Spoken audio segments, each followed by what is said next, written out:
தனது காதலியின் 19 மாத பெண் குழந்தையை கொன்றதாக கூறி அலுர்காஜா மாவட்டத்தில் 20 வயதான கடை உதவியாளர் ஒருவர் மீது இன்று மெஜிஸ்ட்ரேட் நீதிமன்றத்தில் வழக்கு தொடரப்பட்டது. இந்த கொடூர சம்பவம் ஜூலை 6ஆம் தேதி இரவு பண்டார் செத்தலைட் புலாவ் சபாங் பகுதியில் உள்ள ஒரு கடையின் 3வது மாடியில் நிகழ்ந்ததாக கூறப்படுகிறது. சந்தேக நபர் மீது குற்றவியல் சட்டம் பிரிவு 302 கீழ் கொலை குற்றம் சுமத்தப்பட்டுள்ளது. குற்றம் நிரூபிக்கப்பட்டால் அவர் தூக்கு அல்லது அதிகபட்சமாக 40 ஆண்டுகள் சிறை தண்டனை, மேலும் குறைந்தது 12 பிரம்படி என கூடிய கடுமையான தண்டனை எதிர்கொள்வார் எனவும் தெரிவிக்கப்பட்டுள்ளது.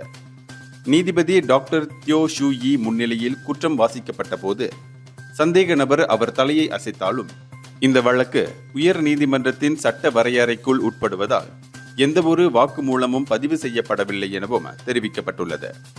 சந்தேக நபருக்கு வழக்கில் பிணை வழங்கப்படவில்லை.